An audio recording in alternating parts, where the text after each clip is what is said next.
Estou muito feliz de estar aqui hoje para juntos nós louvarmos e agradecermos ao nome do Senhor. Eu me sinto muito honrado de poder servir essa casa.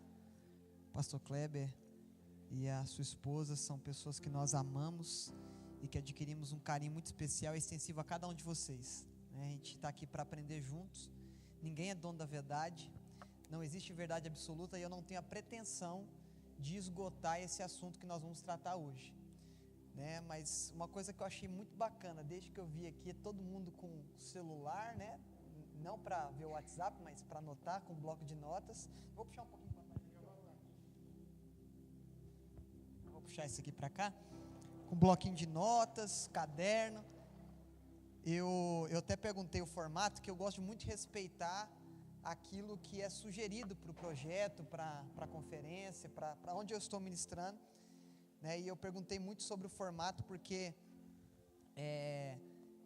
como é um estudo, como é algo mais teórico, né? Então é importante que a gente esteja com os cadernos aí. Hoje eu quero fazer uma oficina com vocês, né? Graças a Deus, aqui é um lugar que a gente tem tempo para ministrar, né? Tem lugar que nem programa do Faustão, você se vira nos 30, e aí fica difícil, né? Que você não consegue nem introdução direito. E aqui eu fico feliz que foi dado um tempo maravilhoso para a gente explanar. Então eu quero separar, falar um pouco do ofício e também aplicar algumas coisas também para que a gente possa aprender, né, juntos. E eu quero te dizer que não tenha vergonha, né? Se você tiver alguma dúvida, vamos deixar um espacinho no final. Se tiver alguma dúvida, você pode perguntar, a gente pode dormir com a esposa, com o esposo, né, com o nosso travesseiro, para quem é solteiro, mas não pode dormir com dúvida. Dormir com dúvida é muito ruim, né? Então você que está participando, fique à vontade. Se eu não conseguir, não der tempo de responder, eu deixo meu WhatsApp com vocês também, aquilo que eu puder, eu dou suporte, não tenho frescura nenhuma. Meu WhatsApp é aberto, meu número é aberto para todos, amém? Para quem não me conhece, meu nome é Daniel Cavalcante, sou pastor do Ministério Estabelecendo o Reino, sou casado com a Carla. Agora, dia 27 de outubro, agora, né? Daqui a pouco o tempo voa, né? 27 de outubro faço 6 anos de casado. Se Deus quiser, ano que vem a gente encomenda um gurizinho ou uma guriazinha, né? Que eu não tenho pretensão de falar para determinar para o Senhor o que Ele tem que me dar. Estou muito feliz com aquilo que o Senhor tem feito e construído. Eu louvo a Deus pela iniciativa de vocês de fundamentar, porque tem faltado muito fundamento, né, nas igrejas hoje. E uma igreja preocupada com o fundamento é uma igreja preocupada com a saúde daqueles que estão participando desse ministério, né? E antes de nós entrarmos propriamente dito no ofício, né, eu queria a gente pegar o texto base, né, de Efésios capítulo 4, verso 11. Por mais que eu via a ministração anterior, eu sei que foi dado a base, mas é sempre bom a gente estar martelando em cima disso, sobre a gente preocupar em inculcar isso em nós. Capítulo 4, verso 11, a gente já está meio que de cor e salteado.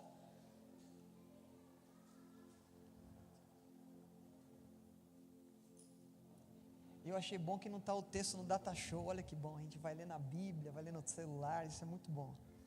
Que às vezes o pessoal não está nem trazendo mais, tem no data show, né? Todos acharam, amém?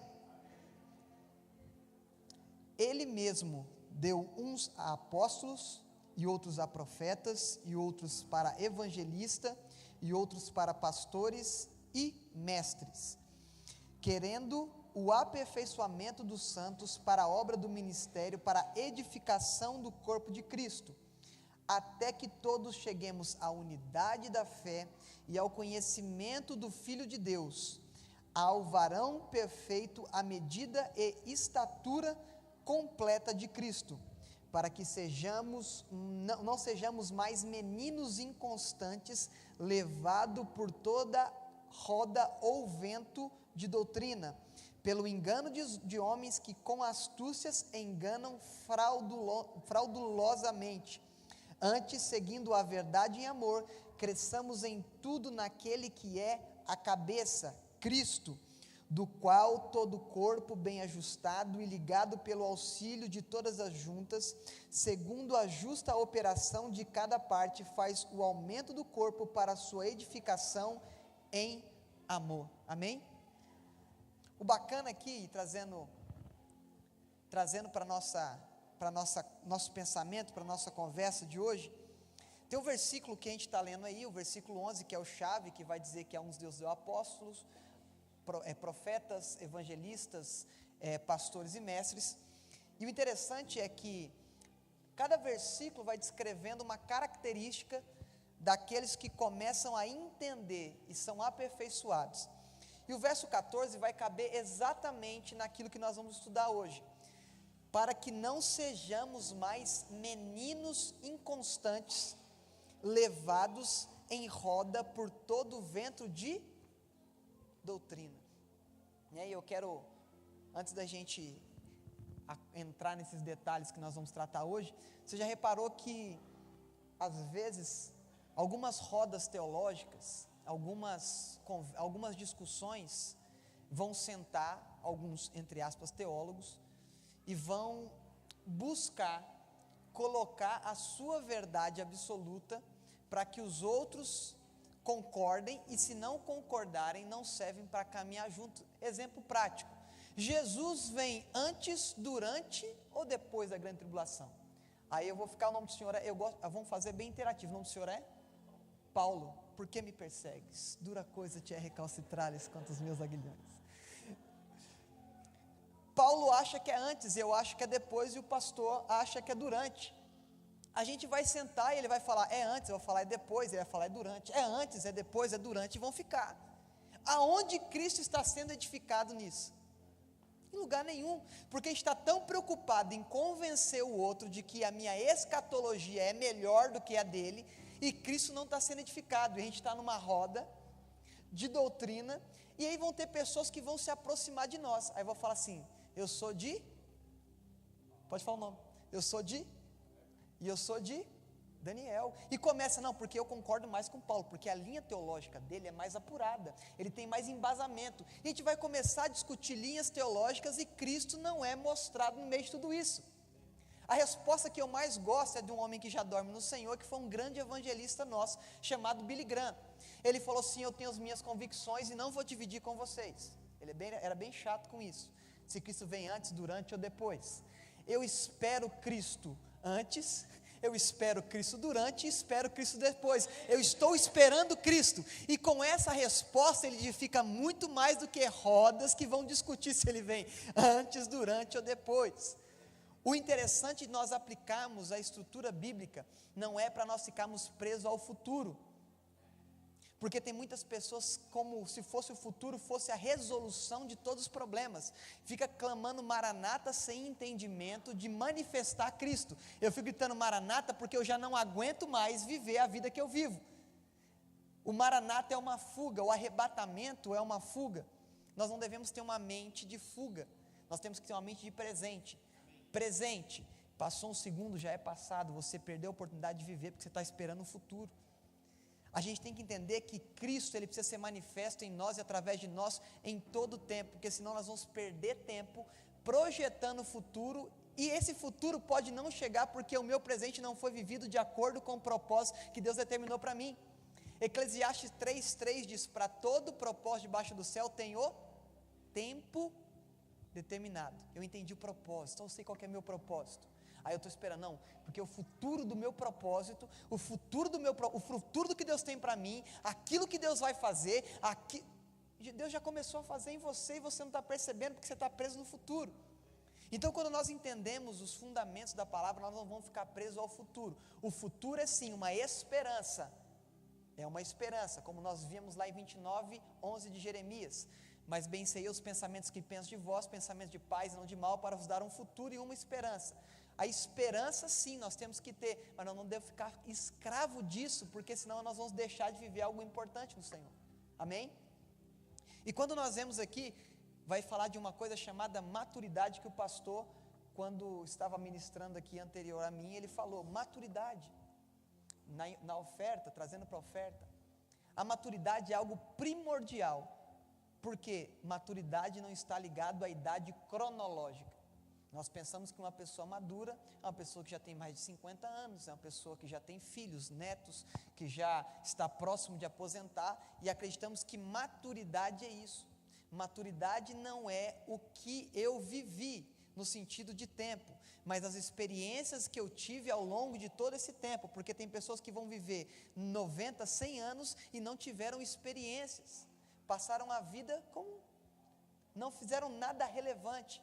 Então maturidade é o quanto eu entendo de Cristo e o quanto eu manifesto de Cristo através da minha vida, e quando eu entendo isso, eu não sou mais levado por vento de doutrina, eu não estou mais preocupado em uma linha teológica. Eu falo sempre no Merali, eu fiz 3 seminários teológicos, e não recomendo quem faça seminário, eu vou explicar, um seminário teológico tendencioso a uma denominação. Por quê? Eu vou chegar aqui, domingo passado, retrasado, eu estava bravo, eu ministrei, eu estava bravo, né, que eu falei, gente, vocês têm que parar com esse negócio de ficar vendo mensagem no Facebook, e achar que você domina o assunto. Viu uma mensagem no Facebook, já acha que domina o assunto, e já começa a pegar aquilo como verdade absoluta. Alguém aqui é vegetariano? Ninguém, somos todos carnívoros, graças a Deus é bom comer carne. Você já reparou que é uma pessoa que sempre comeu carne a vida inteira, aí ela passa a ser vegetariana, ela quer convencer todo mundo que todo mundo não tem que comer mais carne, é assim ou não é? Algumas pessoas têm assistido alguns vídeos de algumas pessoas aí, e daqui a pouco querem que todo mundo seja o estereótipo, o formato daquela pessoa que está ministrando, e às vezes não valoriza aquele que está ministrando aqui, na casa, aquele que está todo dia. Eu estou aqui por um período, mas vão ter pastores que vão edificar vocês toda a sua vida, e nós valorizamos muito mais às vezes os vídeos do YouTube, alguém que a gente não conhece o caráter, às vezes que a gente não conhece a vivência, estamos idolatrando essas pessoas, que começa a passar a ser uma idolatria. Eu só sou ministrado por fulano de tal, só recebo de fulano de tal. Aí eu peguei e falei, não, a gente tem que parar com isso, porque senão a gente vai viver uma vida de criança, porque criança ele pega confiança, e é confiança só em uma pessoa, ele não confia em outra. Você pode ver que tem criança, você chega em casa, você não consegue brincar e interagir com ela, até que você consiga a confiança dela. Depois de um tempo, aí ela começa a interagir por você, porque ela fica presa a uma figura, e nós muitas das vezes estamos vivendo assim, e nós precisamos de desmistificar isso. Nós temos que voltar para a palavra não precisa de ser defendida, dê a oportunidade para a palavra, que ela por si só se defende.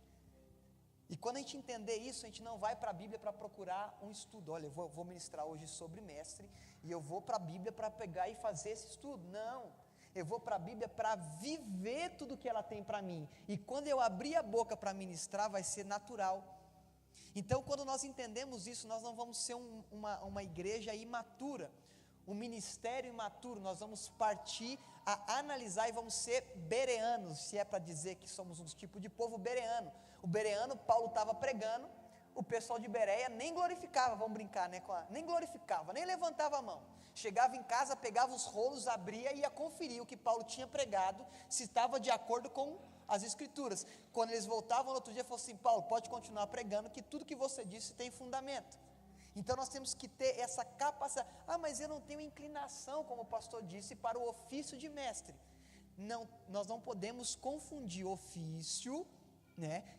Ofício, vão ter pessoas que vão ter o ofício de mestre. Você vai ver que tudo que ele vai fazer é um organograma. Ele vai pegar, caiu alguma coisa aí. Ele vai pegar um detalhezinho aqui, vai puxar uma setinha para lá. Tem gente que já tem um ofício para isso.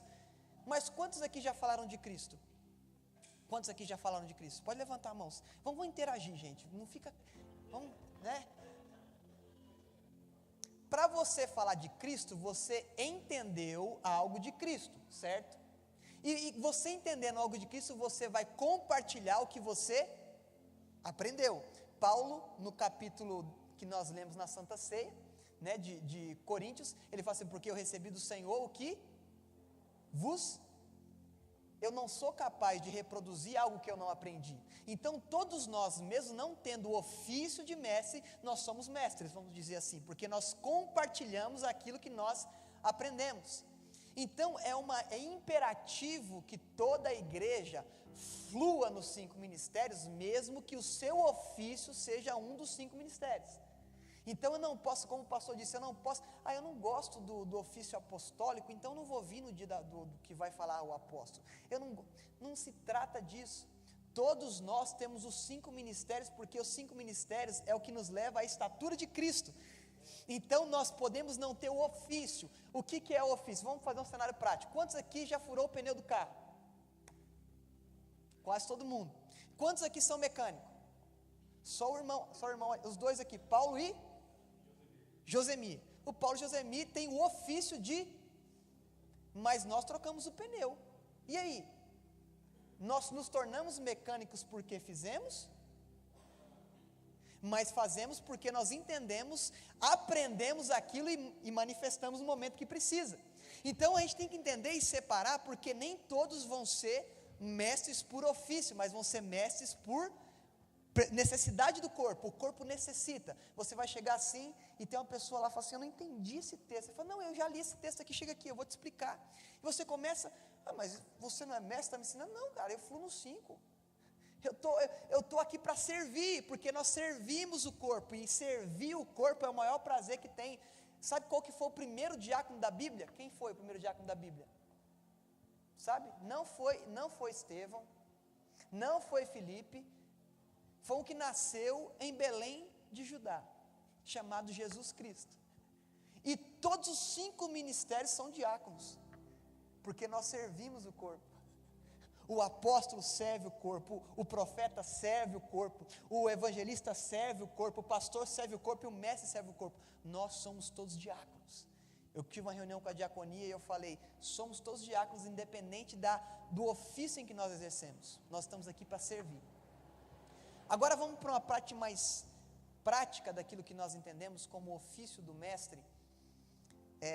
A primeira aula que eu tive na faculdade foi uma aula de comunicação. Eu sou formado em ciência da computação e comunicação visual. A primeira aula que eu tive foi uma aula de comunicação. Eu vou aproveitar, vocês não reparam não, mas eu vou escrever um pouquinho, apago, escrevo. Que delícia, um novinho. O mestre, a coisa que o mestre mais gosta é de um canetão novo.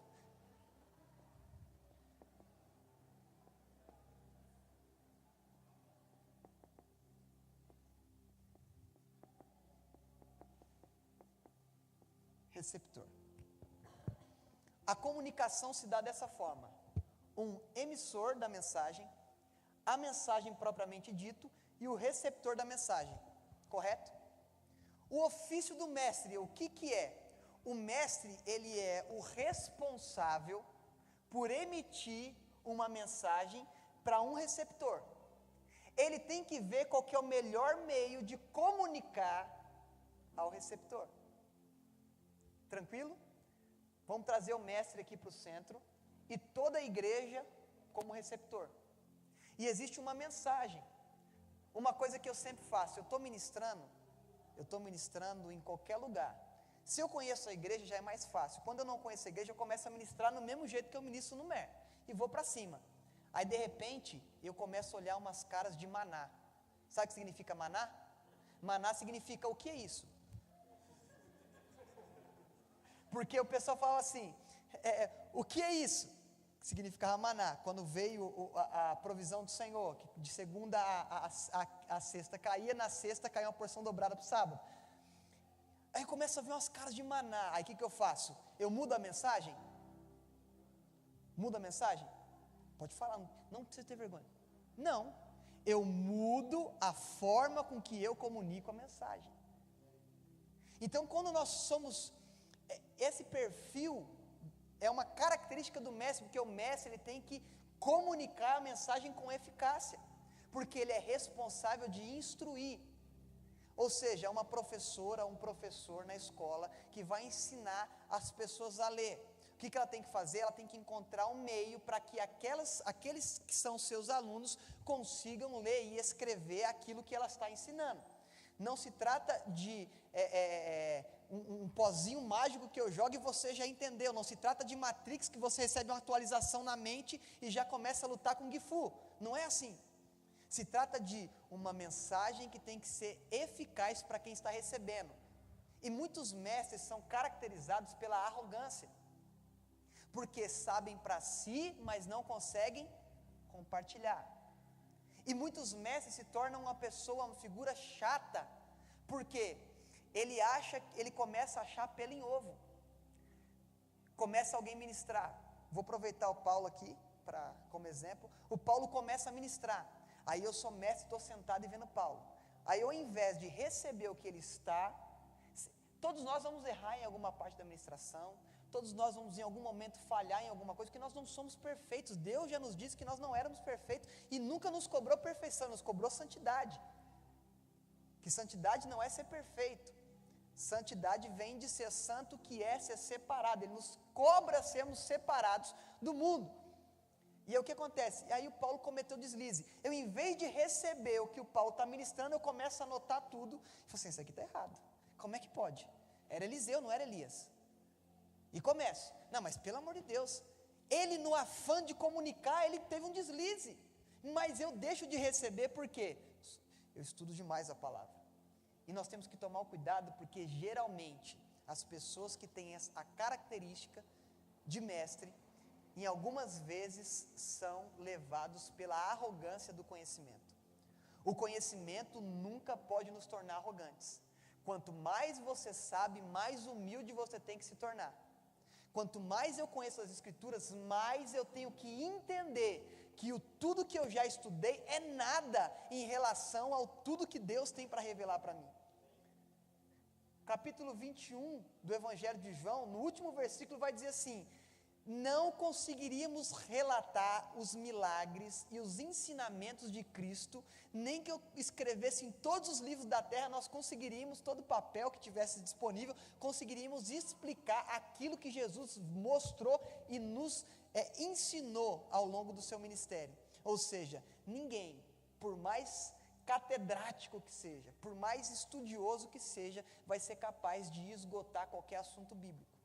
Amém? Vamos para o cenário prático aqui. Vamos pegar me dá um tema, alguém me dá um tema aqui, para a gente brincar um pouco aqui. Um de cada vez para não atrapalhar o irmão, gente. Um de cada vez, por favor. Irmão ali, seu nome? Como? Tem apelido não? Como é que é? Fala de novo para aprender. Marisvaldo. Marisvaldo. Me dá um tema, qualquer um da Bíblia aí, qualquer um. Um assunto bíblico. Pode falar sem vergonha. Tempo. Vou beber uma água enquanto você pensa, vai.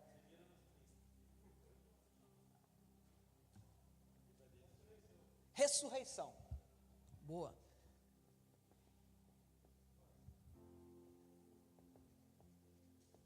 Certo.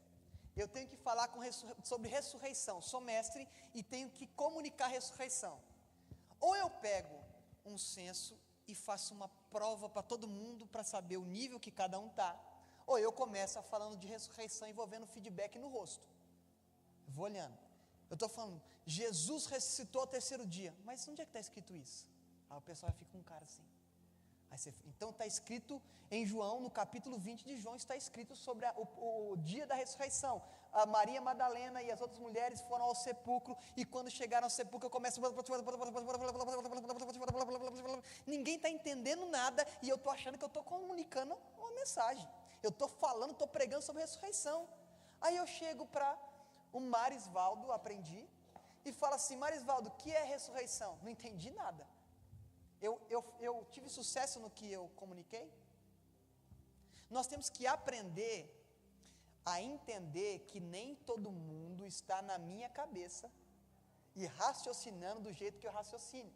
E o maior erro que nós cometemos quando vamos comunicar uma mensagem é achar que as pessoas estão pensando do jeito que eu penso, que leram os mesmos livros que eu li, que estudam no mesmo colégio que eu estudei. Nós vamos lidar com diversidade de conhecimento, vão ter pessoas que sabem muito mais que você, vão ter pessoas que sabem menos que você no sentido acadêmico, vão ter pessoas que são papum, você falou assim, a pessoa já catou. Tem pessoas que você tem que ficar martelando, martelando até que ela entenda. E o que eu tenho que ser? Eu tenho que ser claro na minha mensagem, porque eu tenho que falar desse tema ressurreição, eu tenho que explicar. Então, eu tentei falar que nem um narrador de futebol, não deu certo? Eu volto. Que meio que eu vou fazer? Gente, vamos abrir nossas Bíblias no livro de João, capítulo 20, cada um de vocês vai ler um versículo, e depois nós vamos discutir o que nós entendemos. Aí começa, não, porque Maria saiu de madrugada. O outro vai falar assim, não, Pedro e João saíram de manhã. A gente vai começar a conectar as coisas, e daqui a pouco está todo mundo falando sobre ressurreição, e o que acontece? O receptor entendeu o assunto. O ofício do mestre é fazer com que todos, não alguns, com que todos tenham uma maior absorção daquilo que está sendo ministrado. Por isso que é primordial o ofício do mestre nas nossas igrejas. Porque o mestre, agora a característica, o mestre ele vai pegar e ele vai destrinchar o texto. Ele vai pegar e vai fazer todo um cronogramazinho.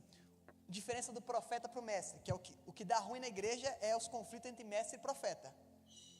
O profeta começa a pregar e anuncia o fim desde o começo.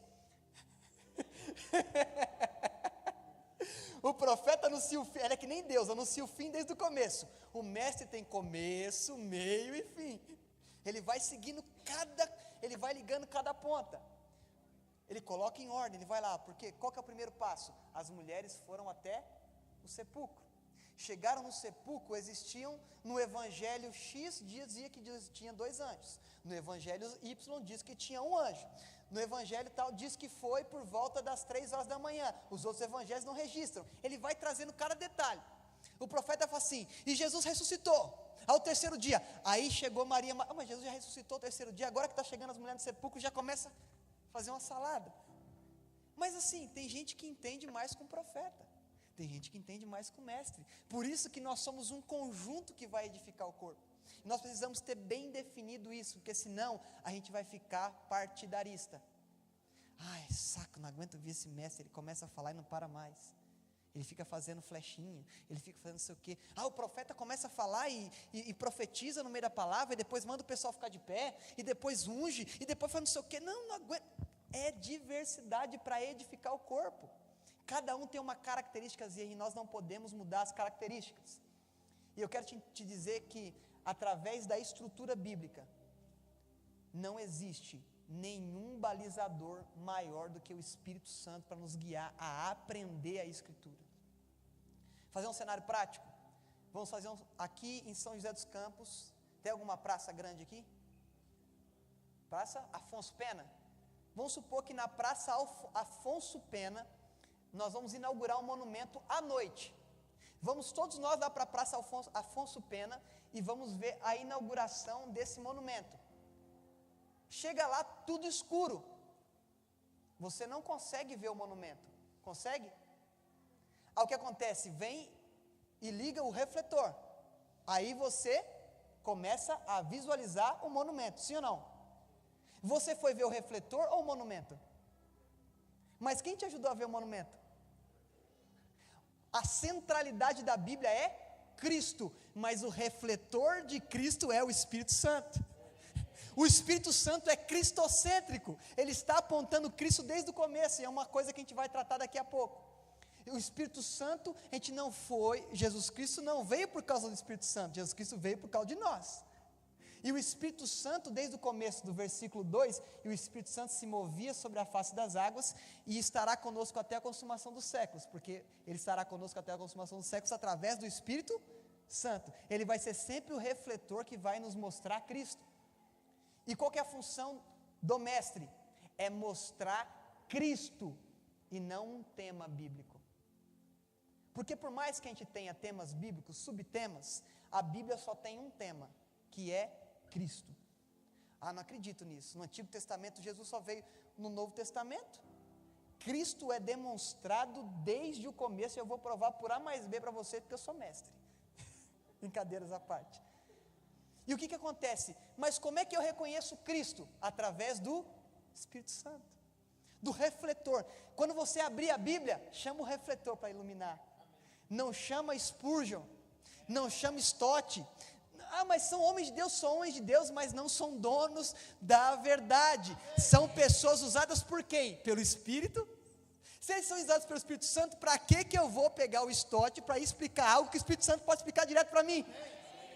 Então nós, quando abrimos essa Bíblia, não vamos ser influenciados por ventos de doutrina, como nós vemos aqui no versículo 14 do capítulo 4, vamos chamar o refletor, chamado Espírito Santo, e falar assim, ilumina aqui para que eu possa entender, e nós vamos começar a comunicar aquilo que o Espírito Santo quer. Para a gente ser prático, pega aí 1 Coríntios capítulo 4, verso 15, eu queria que um de vocês lesse para mim.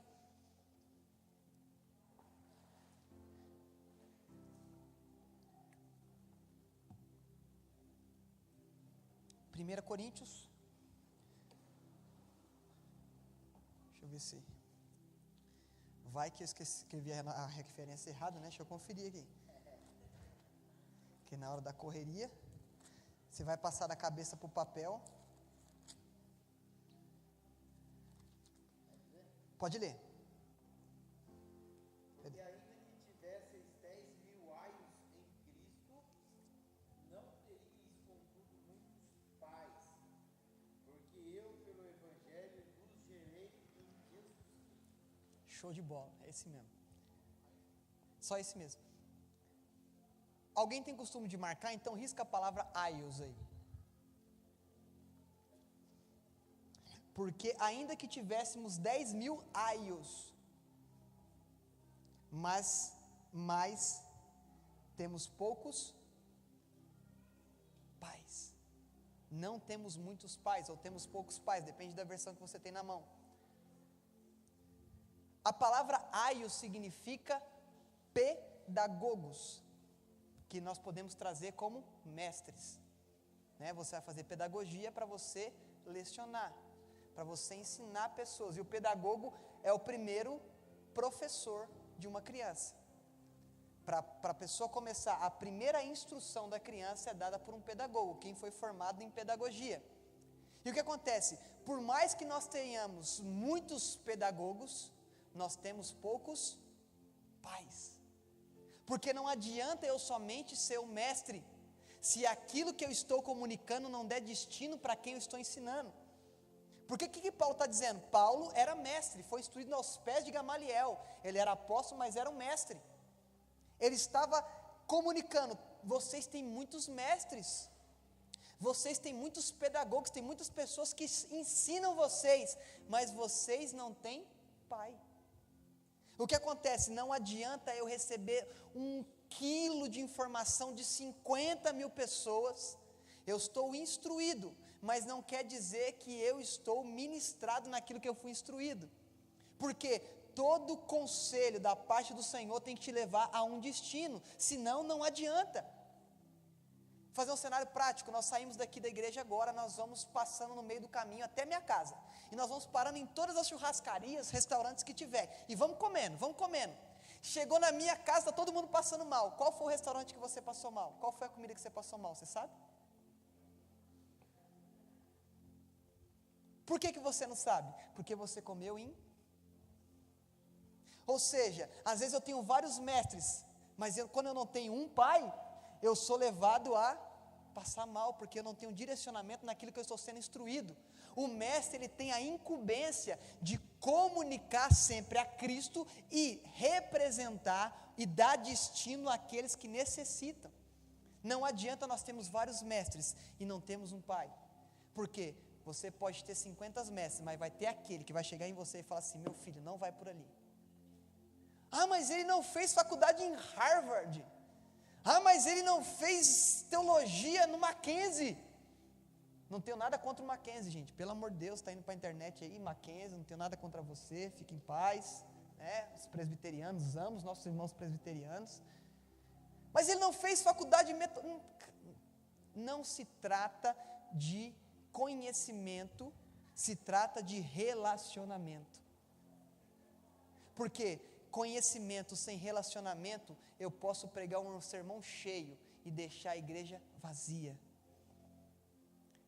Um rapaz chegou, vou pegar aqui um cenário prático, a gente já volta para a estrutura.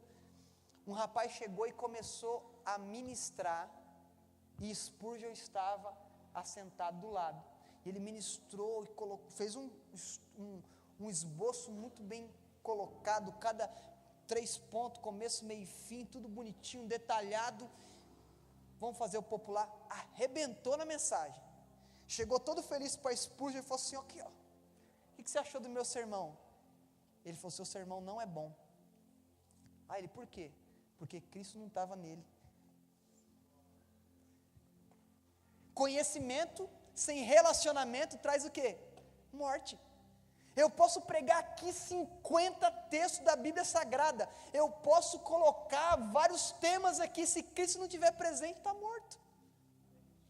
Por quê? Conhecimento sem relacionamento eu vou trazer para uma prática humana. Eu vou falar, você vai vencer, você vai vencer, você vai conquistar, mas isso não tem que ser o tema. Eu conquisto porque Cristo conquistou, eu vou vencer porque Cristo já venceu. A base sempre tem que ser Cristo, mesmo que eu comunique algum outro tema. E é o que está acontecendo, como o Cristiano fala, estamos pregando tudo, menos Cristo. Eu vou martelar nisso. Agora vamos para... Agora eu quero... Todo mundo está com caderno, caneta aí? Se não tiver, eu tenho algumas folhinhas aqui que eu trouxe a mais aqui, eu te empresto. Alguém está sem?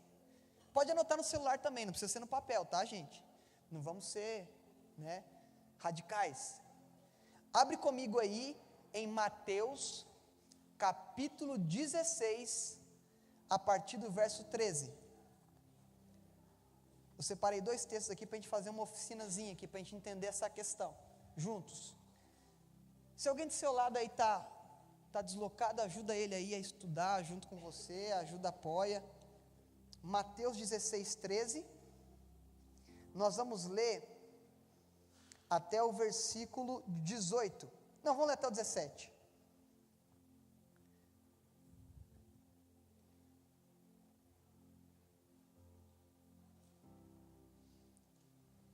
Todos acharam? E chegando Jesus às partes da Cesareia de Filipe, interrogou seus discípulos, dizendo: que dizem os homens ser o Filho de Deus? O Filho do Homem, perdão. E eles disseram, uns, João Batista, outros, Elias, outros, Jeremias, ou um dos profetas. Disse-lhe ele, e vós, quem dizeis que eu sou? Simão Pedro respondendo disse, tu és o Cristo, Filho do Deus vivo. E Jesus respondendo disse, bem-aventurado és tu, Simão Barjonas. Simão Barjonas, porque não foi carne nem sangue quem te revelou, mas o Pai que estás no céu. Versículo 18. Pois também eu te digo que tu és Pedro, e sobre esta, pode dizer, edificarei a minha igreja, e as portas do inferno não prevalecerão contra. Tranquilo? Vamos pegar, eu li o versículo para explicar uma coisa, eu li o versículo completo, aí o contexto, para explicar algo. Muitas vezes nós pegamos versículos isolados e começamos a pregar. É um erro que nós cometemos. Como eu estou como mestre aqui, eu vou ensinar. Nunca pegue um versículo isolado sem ler o contexto. Se você lê o contexto e não entendeu, lê o capítulo. Se você lê o capítulo e não entendeu, lê o livro. Se for 2 cartas, lê as 2 cartas e faça um comparativo. Por quê? Senão nós vamos comunicar algo incompleto. Quando nós estudarmos, nós temos que ver, primeiro, contexto histórico. O que estava acontecendo? Agora eu vou falar 2 palavras que às vezes quem se relaciona com isso acaba achando que é ruim. Hermenêutica e exegese. Isso é muito chato. Hermenêutica e exegese.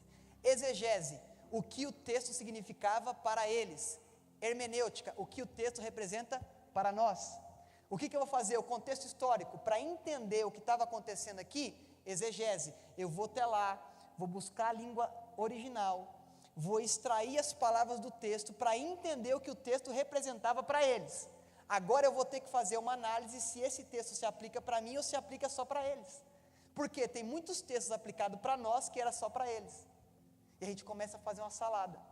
Por que eu li o contexto? Porque nós temos que ver ponto por ponto até chegar no versículo 18, que foi o que nós vamos frisar.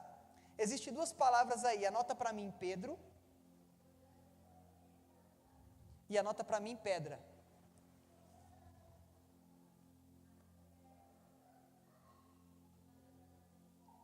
Agora eu quero que vocês têm 1 minuto para vocês lerem, vocês aí com a Bíblia, sem eu falar, leem aí o versículo 18.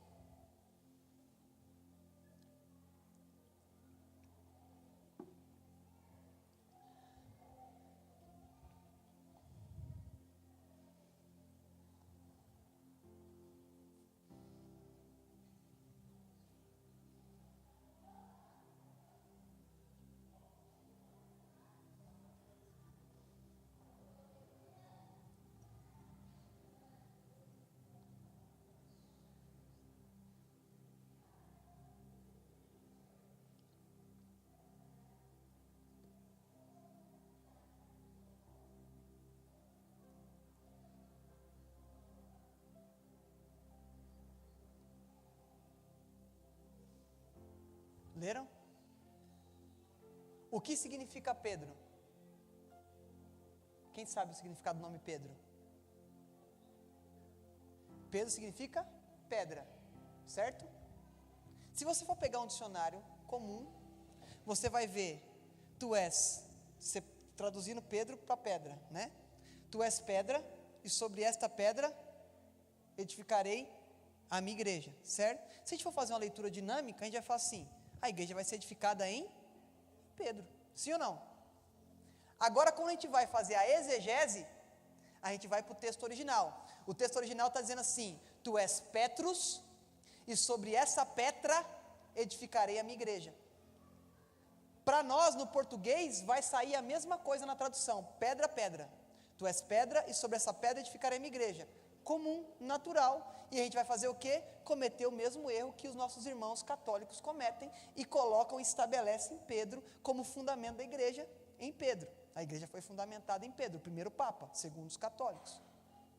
Quando nós vamos para a exegese, que às vezes a gente fala, que negócio chato, que negócio...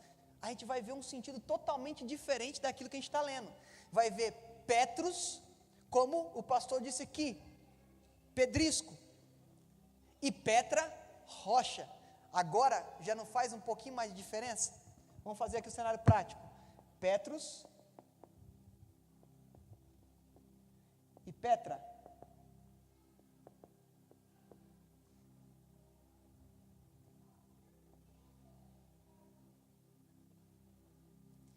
Isso aqui é a mesma proporção que isso aqui? Aqui, pedrisco. Aqui, rocha. Aqui, eu e você. Aqui, Cristo. Ou seja, vamos juntar tudo isso aqui? Vamos juntar, vamos fazendo. Isso daqui vai gerar, porque o que é a areia do mar? É a água batendo na rocha e transformando ela em... agora o que eu falei? Quem que é o refletor? Qual que é a simbologia do Espírito Santo no Novo Testamento? Uma das simbologias? A água, né? A água vem, bate na rocha e transforma a rocha em pedrisco. O que significa cristão? Pequenos, ou seja, nós somos pedriscos, e sobre essa rocha a igreja é edificada. Muda ou não muda todo o sentido do texto que nós estamos lendo? Porque quando nós vamos a fundo, nós começamos a ver dimensões que nunca somos capazes de receber na superfície. A profundidade no ensino, a profundidade no conhecimento da palavra vai nos levar a experimentar experiências maravilhosas em Deus que nós não tínhamos experimentado. Se nós vamos no texto superficial, nós vamos pegar, nossa, Cristo falou que vai edificar a igreja em Pedro. Se nós somos superficiais, vamos ficar vislumbrados que Pedro recebeu a revelação de quem era Cristo. E vamos perder detalhes maravilhosos no texto como esse. Nós somos uma pedrinha. Nós somos, entre aspas, insignificante em relação à significância de Cristo. Porque compara um pedrisco a uma rocha, é insignificante, mas nós unidos como um só corpo, como diz aqui, a unidade da fé, nós chegamos à estatura de Cristo, que é a pedra, que é a rocha. Quando nós começamos a entender, a esmiuçar a Bíblia ela começa a se revelar para nós de uma forma maravilhosa. A exegese é ruim se eu tenho preguiça. O que é ruim não é exegese, o que é ruim é a minha preguiça. A minha preguiça impede que eu vá fundo. O ofício do mestre é cavar fundo. O ofício do mestre não é cavar cisterna, é cavar poço. Cisterna, como é que é a cisterna? A cisterna é algo passivo. O que eu faço? Eu cavo um buraco, espero que a chuva caia, enche a cisterna, aí eu tenho água. Qual que é a função do poço? Eu vou cavar até eu achar água. Quem é preguiçoso cava cisterna. Quem quer um relacionamento mais profundo com as escrituras vai cavar o poço, porque enquanto eu não acho água, eu não paro de cavar. Ah, mas tem 10 metros, não interessa, vou 10 metros cavar, já tem 20 metros, eu vou ficar 20 metros cavando. Para você ter noção, capítulo 4, aqui é só uma estatística para você ver essa questão de cisterna e de poço. José foi lançado em uma cisterna vazia, certo? Capítulo 4 do Evangelho de João, verso 4, diz assim: e era necessário passar por Samaria, e a palavra vai dizer que aquele homem, chamado Jesus, parou do lado do poço, e a mulher samaritana veio ter conosco. Ela vai falar assim: esse poço foi dado a José pelo nosso pai Jacó. Jacó demorou cerca de 20 anos, segundo estudiosos, para constituir aquele poço. A cisterna você faz rapidinho, porque cisterna é para capturar água, uma quantidade de água pequena. O poço você vai cavar, e o que acontece? Quando você cava o poço, você vai fazer o quê? Vai tentar bombear a água para que ela... Ou seja, você vai pegar o poço, com água no poço com facilidade, entre aspas, mas para conseguir água com facilidade, primeiro você... Eu estou escrevendo um livro que chama Profundidade no Relacionamento. Porque o que é aparente é resultado do que é invisível. A minha busca que vai se tornar aparente para cada um de nós aqui, tudo que nós vamos manifestar é resultado daquilo que não é aparente. Vamos fazer o cenário? Alguém já tocou a campainha aqui, pastor? E falou assim: nossa, como o alicerce da sua igreja é bonito. Alguém já viu? Mas por que as paredes estão de pé? Da igreja não, perdão, do templo. Corrigindo os termos. Mas o que permitiu que a estrutura do templo fosse bonita? Alicerce. É aquilo que ninguém vê. E eu construí minha casa do zero. Eu fui, comprei um monte de ferro, gastei um monte de dinheiro e não vi nada pronto. Eu fiquei frustrado. Eu fui lá, meu sogro, mais de 10 mil reais de ferro. Eu falei, gente do céu. E coloca ferro, aí broca. Você cava para baixo uma broca. Eu não manjo. Na prática, na teoria eu sei tudo, na prática não conta comigo que o físico é de grilo, né? Eu sou a seu dispor para serviços leves, como diz Luiz Hermínio. Cavou a broca lá uns 3, 4 metros para baixo e tacou a viga lá para baixo. Falei, gente, aí depois veio com a sapata, que tinha que ter uma largura específica da sapata para dar sustentação à casa ter 2 andares. Aí foi lá e fez a sapata. Aí eu falei, vai subir coluna? Não, colocou coluna em volta de toda a estrutura. Aí depois que começou a construir para cima. Ou seja, dá mais trabalho construir para baixo, gasta mais recurso construir para baixo do que construir para cima, porque você compra 1000 blocos, quando você vai ver as paredes está tudo pronto, é assim, ó. Mas o que dá estrutura para a parede é o que? Então o nosso ofício como mestre é cavucar, é ir fundo e profundo, porque senão nós vamos ser superficiais, e superficial é que nem Ezequiel no capítulo 47, 37 é Vale de Ossos Secos, 47, o texto que foi medindo 1000 côvados. O que acontece? 1000 côvados, mediu mais 1000 côvados, dava água, tornozelo, mais 1000 côvados dava água nos lombos, mais 1000 côvados dava água nos ombros, mais 1000 côvados e não dava mais pé. Um côvado é 45 centímetros aproximadamente, né? Então, o Ezequiel era bem gigante nesse sonho aí, né? 1000 côvados, né? Até chegar enfim, só uma brincadeira aqui. Ou seja, quanto mais ele aprofundou, menos ele era visto. Sim ou não? Vamos fazer uma analogia? Vamos supor que eu sou Ezequiel. E quando eu chegar lá em cima, não dá para ver mais eu, tá? Aí eu cheguei aqui, E aqui eu já estou sem pé nenhum, como se eu estivesse andando. Está só minha cabecinha. Cheguei aqui, já não dá mais pé. Beleza? Você deixou de ver onde eu estou? Opa! Quase que eu caí no mar ali. Você deixou de ver onde eu estou mergulhado? Você deixou de ver? Quanto mais profundo eu vou, menos eu apareço, e mais o que eu estou mergulhado aparece.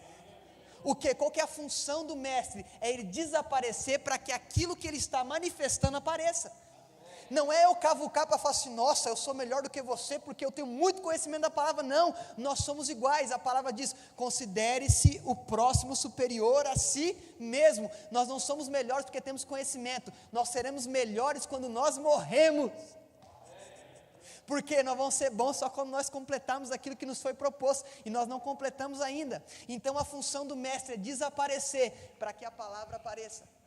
Não é querer status de, olha como ele é um mestre, nossa, como ele fala bem. Não, o interesse é o quê? Que aonde eu estou mergulhado, que é a palavra, apareça, e eu desapareça através da palavra. Porque o importante do mestre não é ele ser notado, mas quem ele ministra, ser ministrado por aquilo, e a palavra seja eficaz.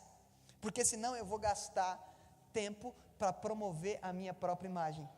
Importa que ele cresça e que eu, para todos os aspectos. Fazer um segundo cenário prático aí, abre comigo em João 21, capítulo 1 até o 17.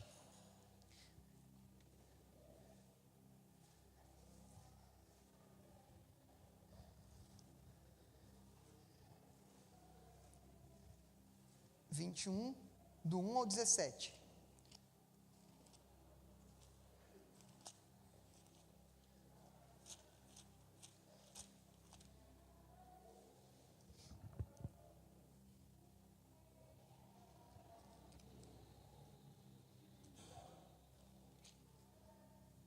Mas não pode só ler o versículo que a gente vai ler, não.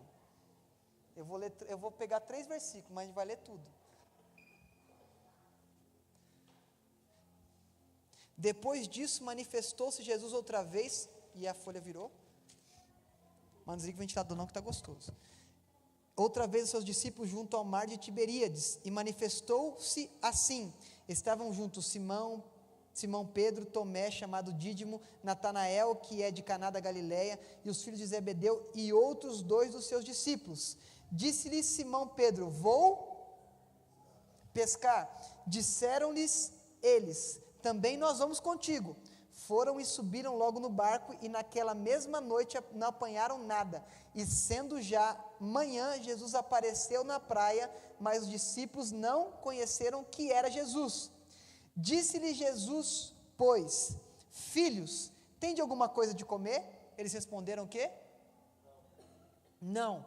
E ele disse, lançai a rede à direita do barco e achareis. Lançaram, pois, as redes, já não podiam tirar pela multidão dos peixes.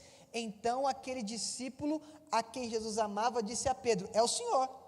E Simão Pedro ouviu que era o Senhor, cingiu-se de sua túnica, porque estava nu, e lançou-se no mar. E os outros discípulos foram com o barco, porque não estavam distantes da terra, senão quase 200 côvados.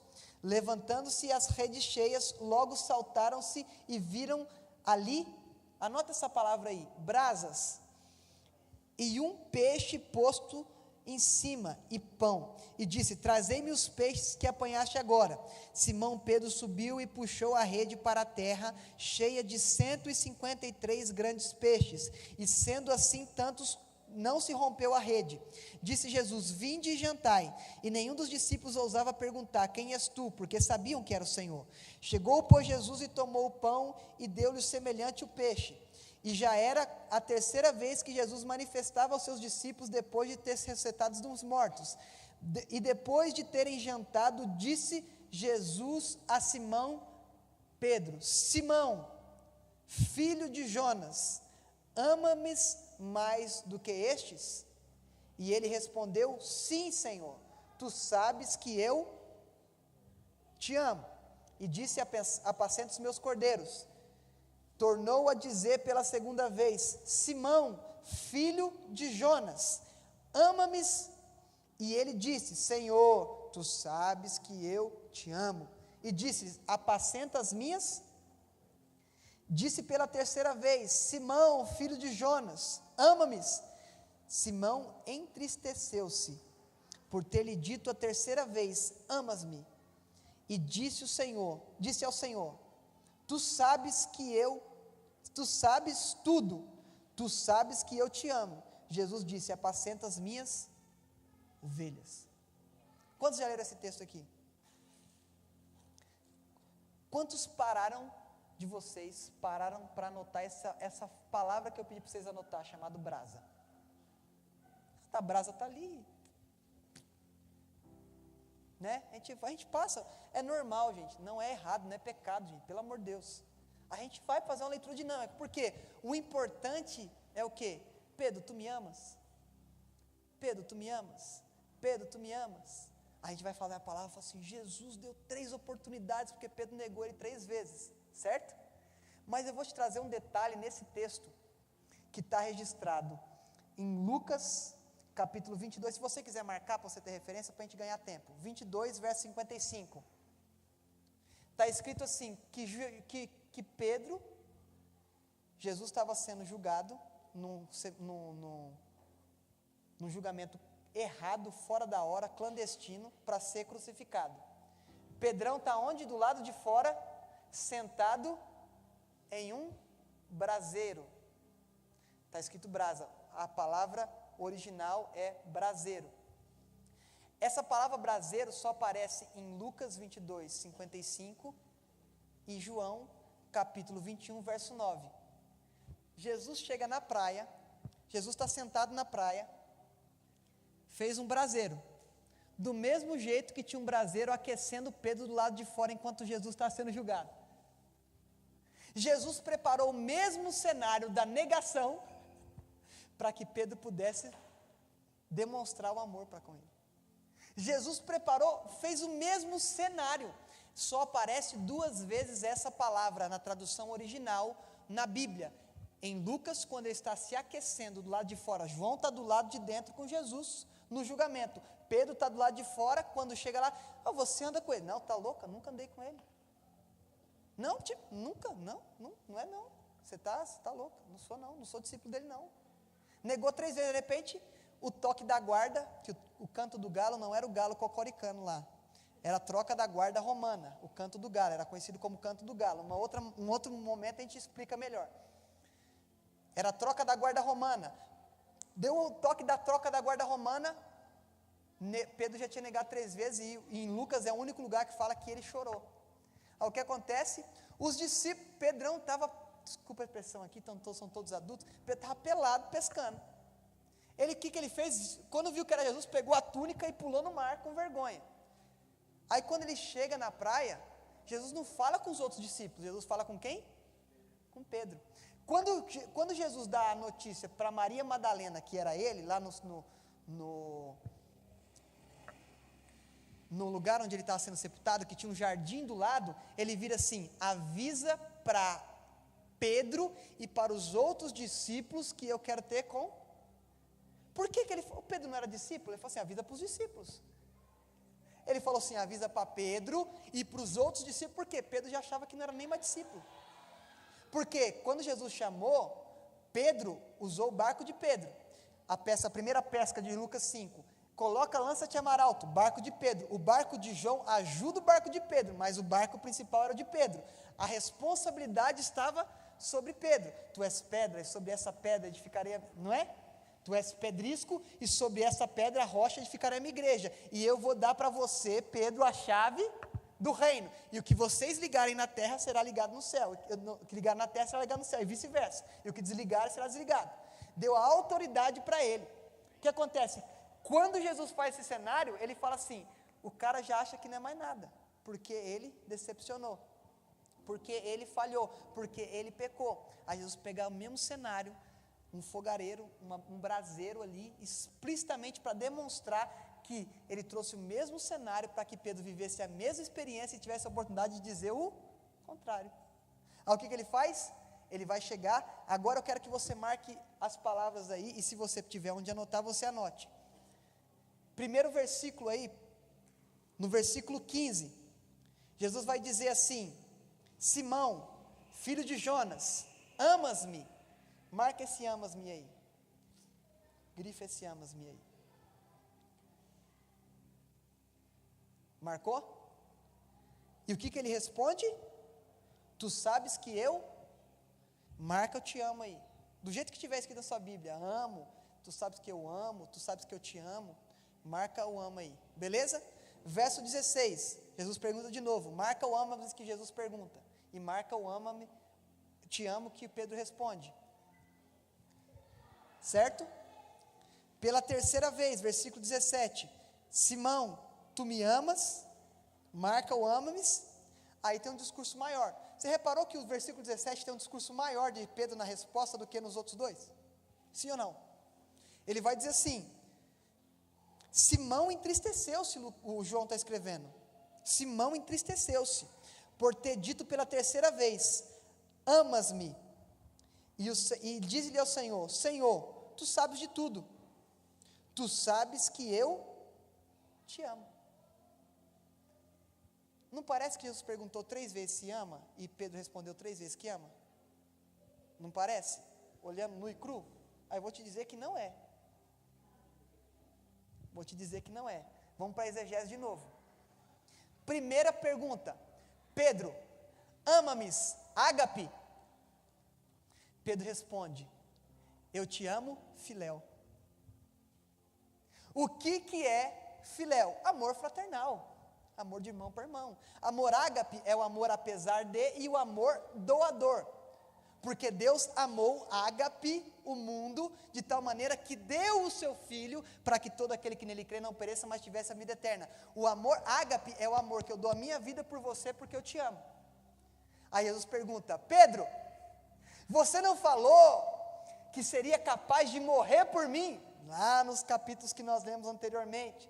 Não, Senhor, eu sou capaz de dar minha vida para o Senhor. Antes que o galo cante 3 vezes, tu me negarás. Você não sabe de nada, Pedro.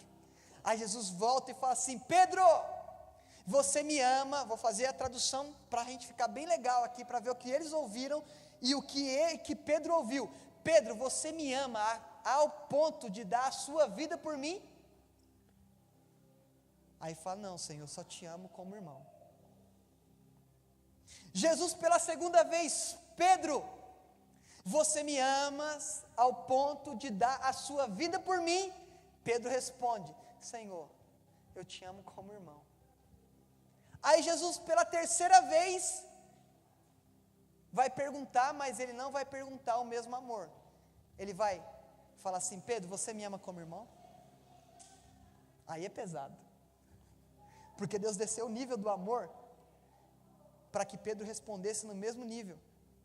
Respondeu, aí Pedro se entristece, porque só no versículo 3, e se você for pegar o original do grego, tá, agapau, filéu, filéu, filéu, 15, agapau, filéu, 16, agapau, filéu, 17, filéu, filéu.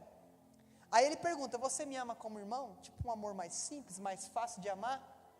Aí ele fala, Senhor, primeiro diz, João destaca, ele se entristeceu, porque Deus desceu o nível, do amor que se doa, para o amor que se importa, mas não se doa. Aí o que acontece?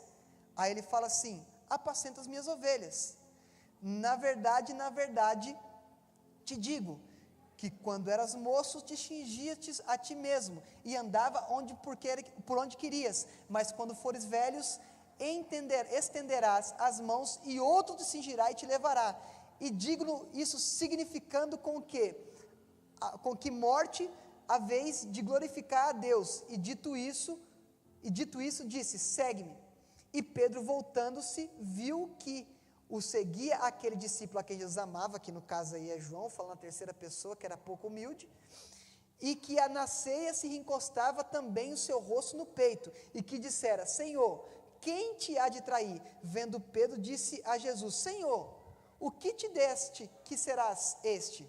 E Jesus disse, se eu quero que fique ele até que eu venha, que te importa? Segue-me tu. O que está acontecendo aí? Pedro foi, entre aspas, se diminuindo em relação ao que Cristo tinha perguntado. Tu me amas ao ponto de dar a sua vida? Não amo. Eu amo ao ponto de me importar com você, mas eu não vou colocar minha mão no fogo. Aí o que acontece? Jesus mostrou para ele a igualdade do amor, e quando mostrou a igualdade do amor, ele se entristeceu. Mas agora eu te pergunto, por que Jesus fez isso? Nossa, Jesus era mau, nossa, Jesus estava querendo fazer ele passar vergonha? Não, Jesus em nenhum momento falou assim: Pedro, não apacenta as minhas ovelhas. Primeiro ele começa, apacenta os meus cordeiros, depois 2 vezes ele vai dizer, 15, apacenta os meus cordeiros, 16, apacenta as minhas ovelhas, 17, apacenta as minhas ovelhas, certo? Um texto simples para a gente fazer um exercício aqui. A maior parte, 25% da igreja são constituídos de ministros, e 75% são constituídos de filhos, né? A gente não fala ovelhas, né? Ou seja, ele demonstrou que Pedro estaria responsável sobre toda a igreja, mostrou para ele, e a resposta de Pedro não mudava o que Deus tinha para ele. Parou para pensar nisso? A dimensão? Porque mesmo Deus sabendo, mesmo Jesus sabendo que ele não era capaz de amar ao ponto de dar a sua vida, Jesus já tinha dado a vida por Pedro, e nada ia mudar o que Pedro fez. O que Pedro fez já foi lançado no mar de esquecimento para Jesus. O que Jesus estava mostrando? Não muda o que eu tenho para você pelo que você fez de errado. O meu amor por você vai ser sempre ágape. O meu amor por você vai ser sempre doador. Ou seja, quando nós começamos a ir profundo nas Escrituras, nós começamos a entender a dimensão maior do amor de Deus em cada detalhe. Por quê? Se nós fizermos uma leitura superficial, nós vamos perder detalhes maravilhosos como esse. O ofício do mestre, vou voltar a martelar, é buscar profundidade nas Escrituras. Como é que eu faço isso? Gastando tempo. Pergunte. Eu sou um perguntador nato. Alguém postou alguma coisa. Onde é que você leu isso? Eu li em tal lugar. Eu vou lá, pesquiso a fonte, vejo se é bacana. Vou lá e leio. Leio e eu vou montar a minha base em cima daquilo. Eu não vou compartilhar aquilo que eu não entendo. E o que está acontecendo hoje, eu preguei há 2 domingos atrás da geração visual. A geração visual é o quê? Eu vim aqui, saí, parei no McDonald's ali. O que eu faço? Vou tirar uma foto do meu Big Mac. Jogo na internet. Eu estou arrebentado por dentro. Tiro uma foto. Por quê? Eu quero que eles vejam aquilo que eu quero que eles pensem de mim. A geração visual está assim. É uma geração que está vivendo o que os outros querem, ou o que ele quer que os outros pensem a seu respeito, mas não vive o que é realidade. E a geração visual está se prendendo ao quê? Eu vou compartilhar uma frase que o pastor Kleber compartilhou, mas eu não compreendi o que ele disse, mas é legal, eu vou, no Facebook. Eu comprei uma camiseta que está escrito, seja forte e valente. Aí eu estou essa camiseta aqui, eu não entendo o contexto, mas estou com a camiseta, seja forte e valente. Não sei, Jesus disse para Josué, eu não sei o que entende, é geração visual, vive de frase de camiseta, vive de compartilhamento no Facebook, coloca a frase de Stott, de Piper, de C.S. Lewis, de Hernandes Dias Lopes, de Augusto Nicodemos. Eu estou falando de pessoas que eu leio, não estou falando de pessoas que eu não leio. Não estou aqui falando que é ruim, eu estou falando que não adianta eu compartilhar sem entender, porque eu vou propagar uma coisa que eu não entendo, se eu for questionado, eu não sou capaz de explicar. A geração que a gente está vendo é uma geração visual, que eu quero mostrar que eu sou santo, mas eu não quero ser santo. Eu quero demonstrar que eu tenho conhecimento, mas não busco conhecimento. É a geração do capítulo 19 de Êxodo. Fale o Senhor com você, Moisés, porque se o Senhor falar conosco, nós morreremos. O mestre ele tem que estar apto a buscar um relacionamento com Deus, antes de buscar um relacionamento com a Escritura, porque se ele estudar a Escritura sem Deus, não adiantou nada, vai ser um sermão vazio, vai ser um negócio sem vida, que não reproduz Cristo, reproduz a mentalidade e os sofismas humanos, e se a gente não atender isso, a gente vai morrer espiritualmente. Nós temos que voltar para a palavra, e não ser uma geração visual. Geração visual, Senhor, olha o exército ali fora.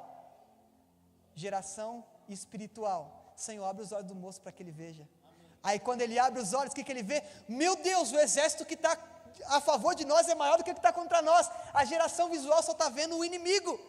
A palavra está dizendo, maior é o que está em vós do que o que está. Então vocês não podem assistir Copa do Mundo, que é do mundo. Brincadeira. O que acontece? A geração visual está pegando, que vocês estão muito sérios, a geração visual está pegando esses negócios e está pegando e vendo, não, porque é da hora, o Luiz Hermínio colocou uma palavra lá, mano, muito louca, que da hora, que não sei o quê, não entendeu nada, mas já está compartilhando. Gente, vamos voltar para a escritura.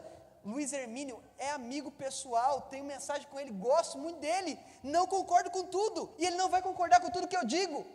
Por quê? Porque vai ter coisas que o raciocínio dele é diferente do meu. O que eu tenho que fazer? Eu tenho que vir para a escritura e questionar tudo, não no sentido de fazer o outro passar vergonha, mas no sentido de não me alimentar daquilo que faz mal. Geração visual, morte na panela, ó homem de Deus, tem morte na panela. Eliseu não tirou o veneno da panela, Eliseu jogou farinha. Eliseu não fez nada, jogou farinha. Agora eu te falo, se tem uma coisa venenosa, como com farinha, vai continuar venenoso ou não? Vai continuar. O que Eliseu fez foi consertar no espiritual algo natural. Porque a farinha foi algo que ele, orientado por Deus, fez.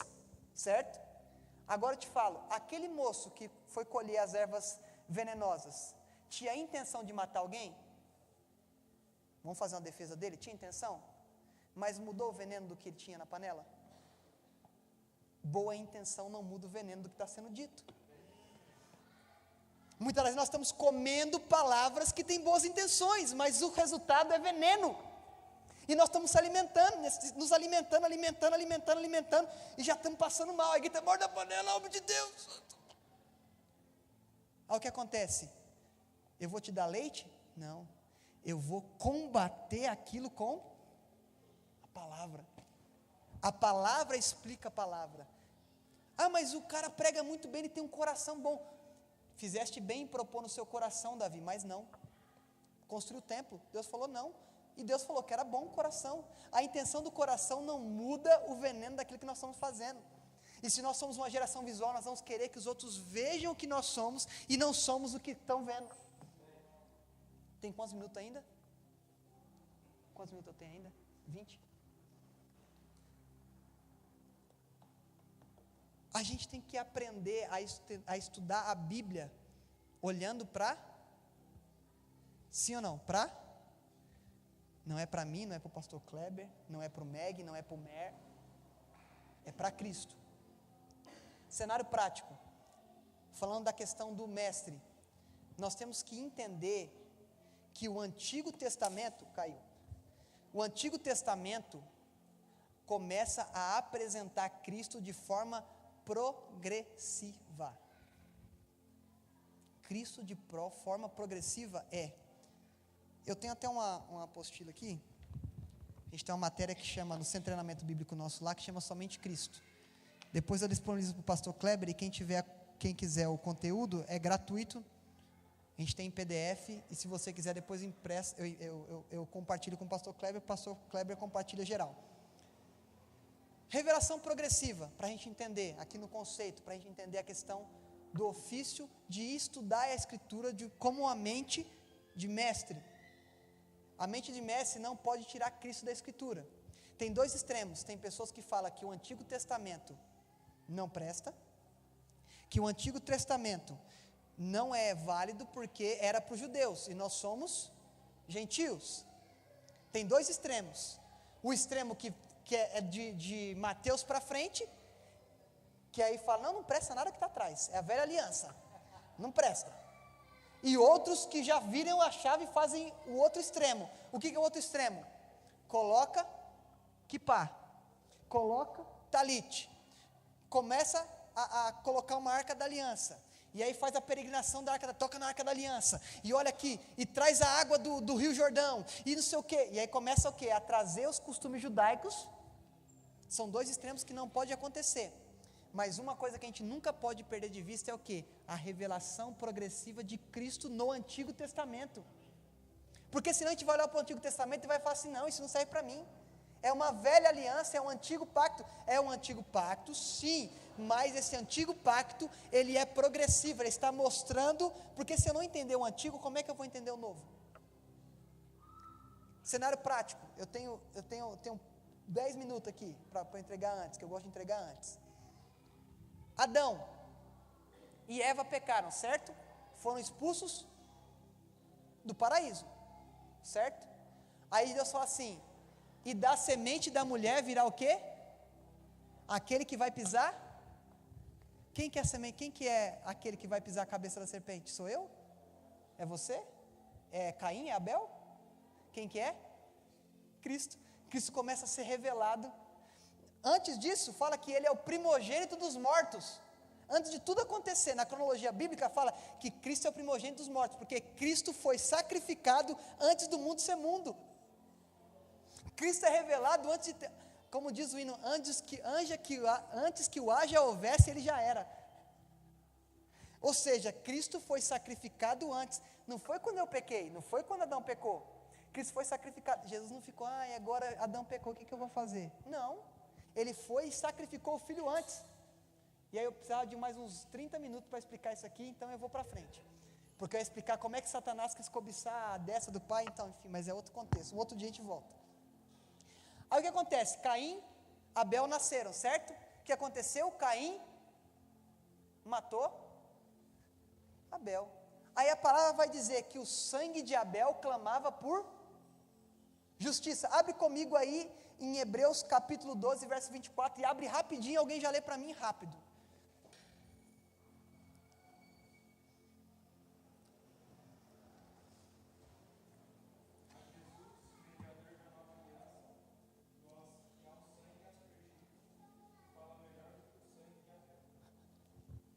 O sangue de Abel clamava por quê?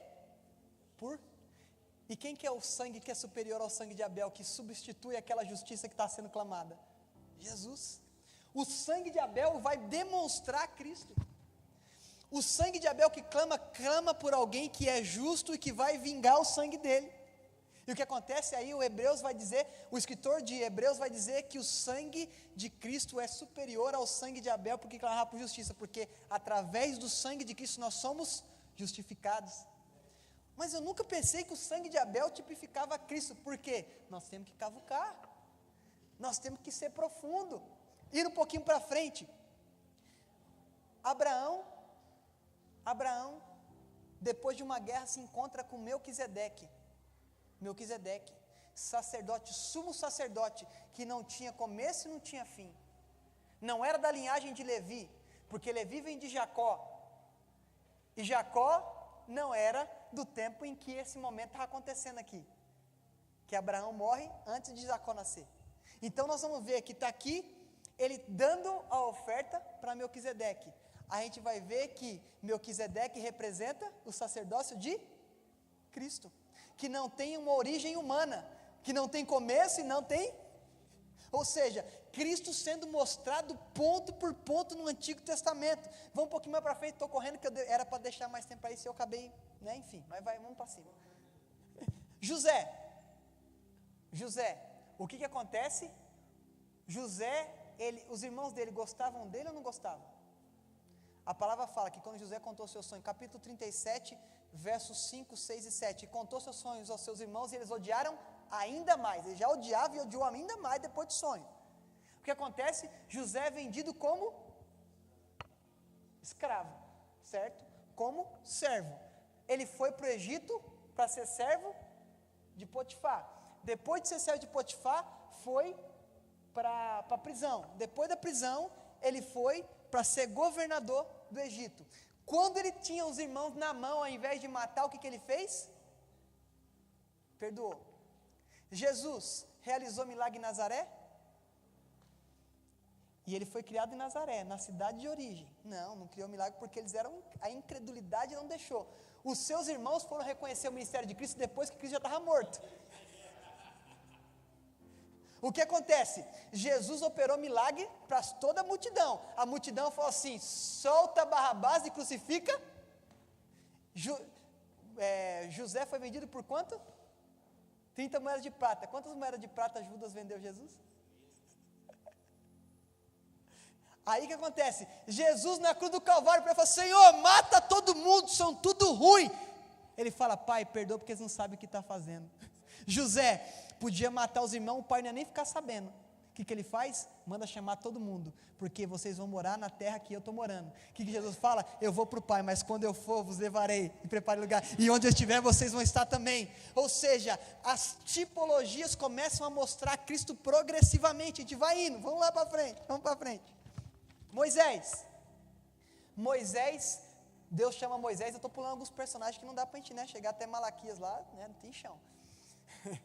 Moisés é o que? Um libertador. Ele vai chegar e vai libertar o povo do Egito e vai levar para a terra prometida. O que acontece? Moisés, ele era o intermediador, entre Deus e o homem. O que ele fazia? Chegava no Monte Sinai: Senhor, o que o Senhor tem para o povo? Esse povo é de dura serviço, eu não vou com esse povo, se eu for eu vou matar todo mundo. E aí vai, Moisés chega no Egito, vai até Faraó e liberta o povo da mão de Faraó e leva para a terra prometida. O que Jesus vem? Jesus vem e o povo está sendo escravizado por quem? Por Império Romano.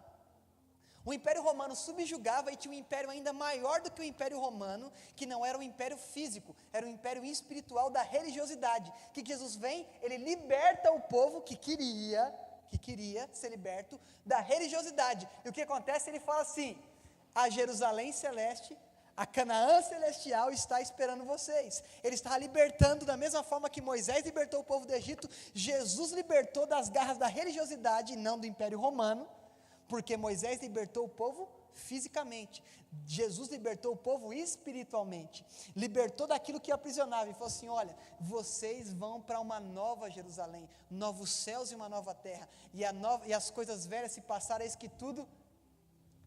Um libertador libertou o povo do Egito. Jesus libertou o povo do império das trevas para o reino do seu amor. Jesus trouxe eles para um lugar de descanso. A terra de Canaã era uma terra que manava leite e mel, uma terra que levava 2 homens para carregar um cacho de uva. Cristo está sendo mostrado progressivamente, a gente vai vendo. Jesus era o Cordeiro Pascal. Por que Jesus na ceia serve vinho e serve pão, não serve erva amargosa e não serve cordeiro? Porque o cordeiro já estava presente, ele era o cordeiro, não precisava mais de um cordeiro pascal, ele era o cordeiro pascal. Na Páscoa, eles não comeram o cordeiro, eles comeram o cordeiro pascal na Páscoa, mas não precisava do cordeiro pascal representado na ceia, porque o tempo do Egito já passou, e eu sou o cordeiro de Deus que tira o pecado do mundo. A partir de agora vocês vão pegar o pão e o cálice e vão celebrar a minha ressurreição, vão anunciar a minha morte, a minha ressurreição, até que eu venha, até que eu beba convosco no meu Pai. Não precisa mais de Páscoa, porque eu sou o cordeiro substituto. O que acontece? Serpente de bronze, que Moisés levantou a serpente de bronze. A serpente de bronze era colocada e todos aqueles que olhavam para a serpente eram curados daquilo que estava o afligindo. O que acontece? Quando nós olhamos para a cruz, nós vemos quem na cruz? Nós vemos a cruz vazia, porque Jesus ressuscitou e nós somos libertos do pecado, nós somos libertos daquilo que nos matava. Mais para frente, o véu do templo separava o homem natural do homem consagrado ao Senhor.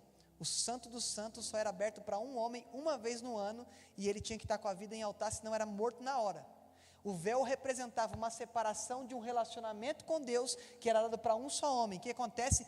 Jesus diz: tetelestai, o véu do templo se rasga e os homens passam a ter acesso, não à arca da aliança, mas passam a ter acesso ao Pai de novo. Ou seja, naquele tempo tinha um véu que separava, agora tem um véu que está rasgado, como diz o hino da Zafiborba, e o véu que separava já não separa mais. A luz que outrora apagada agora brilha e cada dia brilha mais. Indo para frente, para terminar, Moisés tocou quantas vezes na rocha? 2.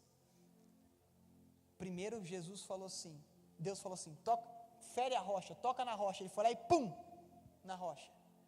Segunda vez Deus disse: fala com a rocha. O que ele fez? Pum, entrou na terra prometida. Por quê? A rocha representa. A rocha só é ferida uma vez. Ele foi ferido uma vez por causa dos meus pecados, ele não vai ser ferido de novo. O que ele estava mostrando? Mostrando que a representação do filho dele não poderia ser feita da forma, porque Jesus não queria que o homem tivesse as leis escritas em tábuas. O que Deus queria era falar e o homem ouvir. Nunca foi para ser do jeito que foi.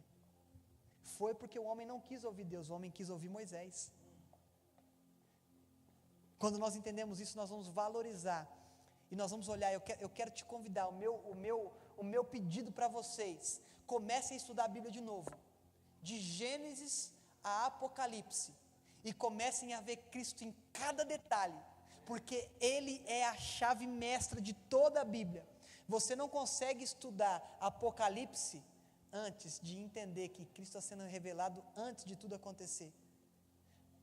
Não adianta eu querer estudar o Evangelho e não saber que os profetas anunciaram Ele. Não adianta eu querer pegar a Bíblia e falar assim, não, o Novo Testamento é mais fácil. Lógico que é mais fácil de ler. Depois que Jesus vem, tudo fica mais fácil. Antes dele vir, tudo é sombra. E você vê no escuro ou na sombra? Mais fácil. O Novo Testamento, o Antigo Testamento é sombra daquilo que viria. Ou seja, a sombra é mais difícil de você ver. Você tem que pegar o quê para ver na sombra? A lanterna, liga a lanterna do celular. Chama o Espírito Santo e fala assim, Espírito Santo, me mostra aqui, ó. Eu sei que é difícil, Êxodo é chato depois que acaba a história de Moisés, Levítico é horrível para ler, Números, meu Deus, Deuteronômio, nossa, que chatice, mas já chega Josué, que vem a parte histórica, aí a parte histórica daí para frente começa a fluir melhor, volta para Gênesis, e começa a ver no princípio que o Deus dos céus e a terra era sem forma e, olha o que acontece, e a luz veio antes que houvesse luz, e o Espírito Santo parava sobre a face das águas, e depois disse, haja luz, e a luz veio antes da luz. A Trindade operava dessa forma, vontade de Deus, verbalização Cristo, e o poder do Espírito Santo, e disse, haja luz, vontade de Deus, Jesus, porque o verbo era Jesus, no princípio era o verbo e o verbo era Deus, a verbalização era Jesus, e o poder que operava era o Espírito Santo, porque ele se movia na face das águas, e as águas eram sem forma e vazia. Aí o que acontece? Jesus vem, e o que acontece? Aquilo que era sem forma e vazia, que era eu e você, através do Espírito Santo, ele começa a mover, e aí muda, a luz vem, e quando a luz vem, ela dissipa as trevas. E o que é a função, agora voltando para o ofício, o que é a função do mestre? Esclarecer, trazer luz. Mas quando o mestre traz a luz, ele não traz a luz por si só, ele traz a luz através do Espírito Santo. A nossa função como mestre não é querer brilhar, é deixar que ele brilhe. A estrela de Belém só teve uma função, apontar para o Messias. Você só vai brilhar para uma função, mostrar Cristo. A estrela de Belém é importante até ela apontar para Cristo. Depois nunca mais ninguém falou da estrela de Belém, falou? Por quê? Ela tinha um propósito, mostrar Cristo. Eu e você somos estrela de Belém, nós temos um propósito, apresentar Cristo. E se nós não apresentarmos Cristo, nós fracassamos nosso propósito. Nós como mestres, e eu considero vocês todos como mestres, porque nós podemos, não existe aluno que não possa ensinar, e nem mestre que não possa aprender. Então todos nós somos alunos, e todos nós somos mestres, porque nós somos capazes de ensinar alguém alguma coisa, e nós somos capazes de aprender, mesmo já sabendo de muitas coisas. Nós como os mestres, nós temos que esclarecer, e eu te convido para estudar a Bíblia. A Bíblia, o Antigo Testamento é um monumento, que está mostrando Cristo, só que precisa de um refletor chamado Espírito Santo, para te mostrar Cristo em um livro, em um momento que, eu vou te dizer sinceramente, eu sempre gostei do Antigo Testamento, porque eu sempre tive essa inclinação para ser mestre, mas eu sei que o Antigo Testamento é chato, eu sei disso, tem algumas coisas que são chatas, mas quando você pega um refletor e você coloca, começa a mostrar uns lugarzinhos que você nunca viu. Você vai começar a ver o braseiro nesse texto que a gente leu. Você vai começar a ver o sangue de Abel clamando e parecendo Jesus. Você vai começar vendo a cabeça da serpente sendo esmagado antes de Jesus esmagar. O Espírito Santo está aqui. Esse livro, eu vou dizer, e aqui eu termino, que é o único livro que você pode ler. Eu vou pegar, esse livro está aqui, Sacerdócio, Igreja, Reino, né? Quem escreveu esse livro aqui? Quem conhece? Luiz Hermínio. Todos aqui têm o celular do Luiz Hermínio? Tem? Algumas pessoas têm, algumas pessoas não têm. Se tiver alguma dúvida aqui, você vai ser capaz, se você não tem um telefone, vamos supor, Luiz Hermínio morreu, como é que você vai falar com o Luiz Hermínio? Vai chamar o Chico Xavier? Não tem como, você vai ligar, ô Piper, me explica o que você quis dizer aqui, não tem como. Mas esse livro aqui é o único que você lê na presença do autor. O autor está com você até a consumação do século e ele vai te revelar tudo. Nós estamos aqui para ir fundo. Lembra aquilo que eu falei, exegese para eles, hermenêutica para nós. Vamos pegar o texto e vamos entender. Contexto histórico, o que significa, para quem era, qual que era o propósito. Agora, isso se aplica para mim ou só aplica para eles?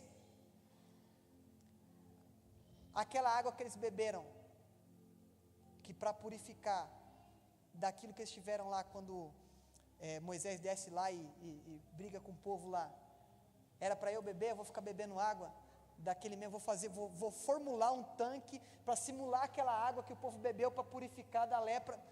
Não, era para eles. O que eu tenho que fazer? Agora, o que é para mim? Não ter a mesma atitude que eles, substituir o cordeiro, substituir Deus por uma figura de um bezerro de ouro, substituir Moisés por um bezerro de ouro. O que eu tenho que entender? Eu não posso pegar o texto e começar a traduzir da minha forma, eu tenho que chamar o Espírito Santo, eu tenho que trazer o refletor. Agora algumas dicas, e aqui eu termino, já falei isso 3 vezes, é que 3 vezes aí completa a trindade, né? Eu tenho um aplicativo que chama Oliver Tree, depois vocês pesquisem. Ele tem uma Bíblia ao meio da revista e atualizada, com o dicionário Strong. O dicionário Strong é o original do hebraico e do grego, as palavras são sublinhadas, você clica em cima da palavra, ele vai te trazer a raiz da palavra em hebraico e a raiz da palavra em grego. Isso vai te ajudar a entender muitas palavras que você lê e não entende. Existe um livro que chama Entendes o que Lês, um vermelhinho, é muito interessante, eu recomendo para vocês, que querem continuar nessa questão de cavucar, de aprender. Existe um livro, Quem é Quem na Bíblia Sagrada, da editora Vida, que pode te ajudar a entender um pouquinho da biografia sintetizada de cada personagem bíblico. E existe uma infinidade de coisas que nós podemos, o que nós não podemos ter é preguiça de aprender. Para você ser mestre, para você exercer o ofício, você não pode ser preguiçoso. Senhor, eu identifiquei que eu tenho um ofício de mestre. Primeira coisa que você precisa aprender, não é estudar a Bíblia, é aprender a se libertar da preguiça, porque gasta tempo. Rabisca a Bíblia, rascunha, risca, marca, você vai ganhar tempo, porque muitas vezes tem coisas aqui infindáveis e nós estamos com preguiça de ver. Você tem um livro na mão, você tem internet. Antes eu ia fazer trabalho, eu não sou tão velho assim, mas eu fazia trabalho na biblioteca, pegava a Barça, folha de almaço. Hoje a criança vai na internet, no Google, copia, cola, está pronto o trabalho. A gente tinha que trabalhar de quem fazia na mão. Era dois dedinhos, né, para o parágrafo, aquele negocinho. E se a letra tivesse ruim, você perdia a nota por causa da letra. Hoje a gente tem uma facilidade e não estuda. Eu convido a nós como igreja, não falo MEG, não falo MER, eu falo Igreja de Cristo na Terra, somos todos nós, a igreja universal, não do reino de Deus, mas que propaga o reino de Deus, que nós possamos nos colocar como bereanos, e não como denominacionais, amém? Deus abençoe.